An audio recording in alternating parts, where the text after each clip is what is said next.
before we start, I just want to say, this is such a bummer. I was so expectant to see you on stage, and you weren't there. Well, I'm a little more bothered about it than you are, Doug, but thank you for having me. Yeah, I met all the criteria. I got the 40,000 individual donors. I got 3 polls that had me above 1%, but I get a phone call from Ronna McDaniel, the chair of the RNC, and the debate czar, David Bossie, and they told me that one of them was not going to be used, the Rasmussen poll, because it was, quote, affiliated with Donald Trump, close quote. I said, I have no idea whether that's true or not, but it's not affiliated with Larry Elder. And they said, it doesn't matter. Any poll affiliated with any of the candidates is not going to be used. Now, this is the same poll that the RNC quotes from all the time. Look at their Twitter feed. They always refer to the Rasmussen poll. And Rasmussen was the most accurate one in 2016, predicting that Donald Trump was going to win. But more importantly, after this happened, Rasmussen puts out a tweet and says, Trump had nothing to do with our poll.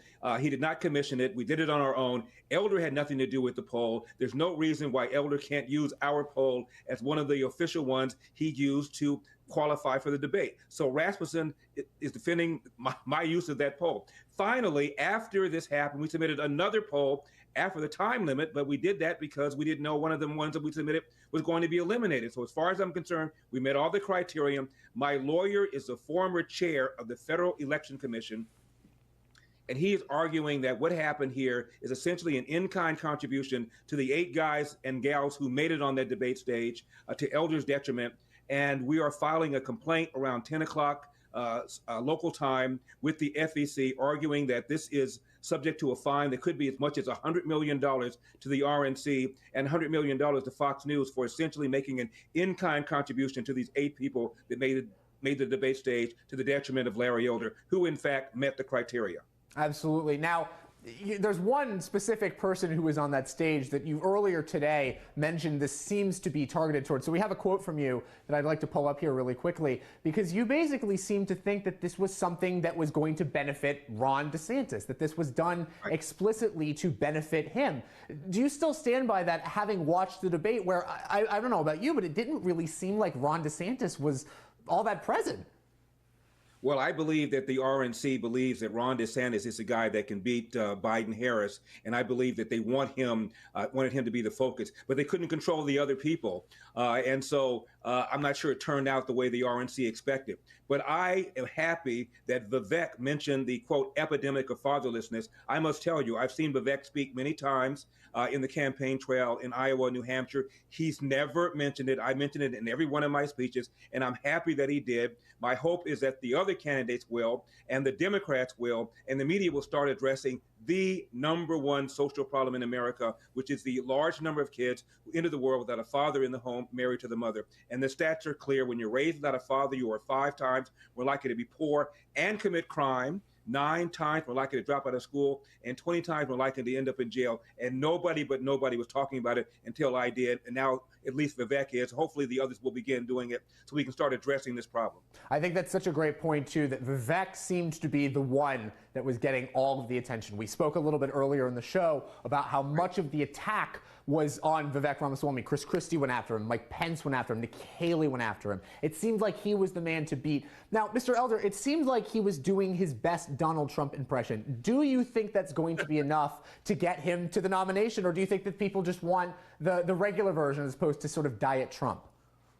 Well, you know, when I ran for governor, I had 46 replacement rivals. There were several that were Republicans, including the guy that ran against Gavin Newsom the first time, a now current House member, a former House member, Caitlyn Jenner. And I never, ever, ever attacked any of my Republican replacement rivals because I knew the problem was Gavin Newsom. Similarly, the problem is Biden-Harris, not the other Republicans. So I would not have gone after anybody like that. We pretty much know what the issues are. The issues are the spending, the inflation, the porous borders, the way that the Biden administration pressured governments governors to shut down the states, the absolute disaster of urban education. So I'm not going to waste my time engaging in a circular firing squad when we have real issues. I'm an America First guy, but I'm again bringing to the table the issue of fatherlessness.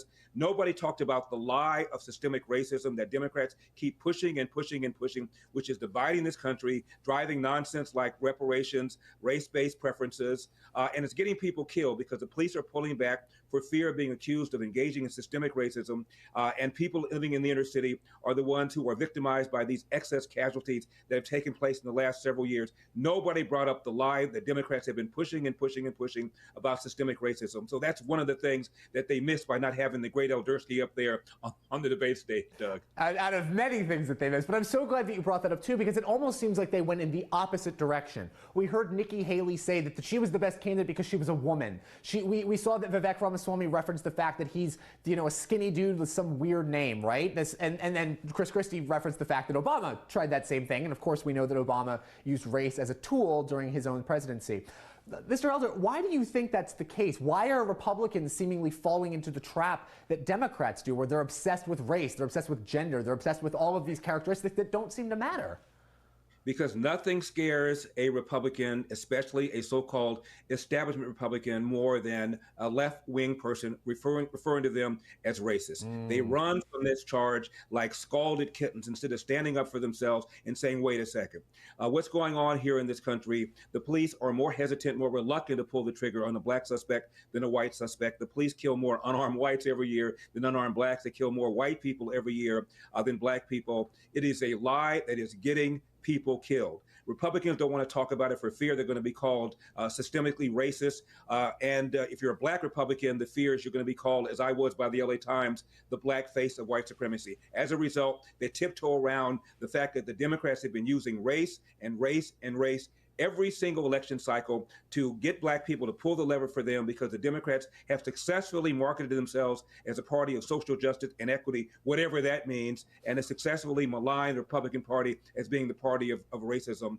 And Republicans don't stand up and defend themselves. I will. Absolutely. Now, Mr. Elder, because you were unfortunately not allowed to go on the debate stage, you were not given the opportunity to sort of speak the positions that you would do. Why would you be the best candidate for president? So, Mr. Elder, the stage is yours. Why would you be the best presidential candidate? Why would you be the best nominee to face off against Joe Biden? And by the way, Doug, not only was I not allowed to debate, they also told security not to allow the Elder team to go to the venue. So I was banned from the venue. Wow. I would be the best president because I have an America First, Make America Great Again agenda on the borders, on inflation, on energy independence, on ending the war on gas, on reining in spending. I'm the guy who's proposing an amendment to fix spending to a certain percentage of the GDP, with exception for war and for natural disaster. Otherwise, government gets bigger and bigger and bigger. And I'm the guy, as I said earlier, who's going to tackle the issue of the epidemic of fatherlessness, deal with the lie that America remains systemically racist, that's dividing us and getting people killed, and deal with the absolute meltdown of urban education, K through 12, where, just to pick one city, Baltimore, Doug, 13 public high schools in Baltimore, all located in the inner city. 0% of the kids can do math at grade level. The Democratic Party, because they get one of their largest funds from the teachers union, adamantly opposed to school choice, even as a party elite, whether it's Gavin Newsom or Barack Obama or Joe Biden, put their own kids in private schools. It is an outrage, and no one is talking about this more forcefully than Larry Elder is. I think that's very important stuff to note, and I think the fact is that it is things like you saying this that bring the conversation to that, right? Where candidates are now forced to respond to these things. They're not able to sort of hide behind the idea, well, I'm not going to talk about it. I'm not going to bring that up. Mr. Elder, thank you so much. It has been a pleasure. And again, I am so sorry that you were not able to come onto the debate stage, but I'm very glad that you were able to join us tonight, sir. Thank you so much for your time. May I mention, I've incurred unexpected legal expenses because of this challenge. So I need people to go to my website, larryelder.com. I will be on that debate stage in September at the Ronald Reagan Library. It's going to be on my home turf in California. So game on, hold my beer. All right, game on with Mr. Elder, the presidential candidate and author of the book, As Goes California.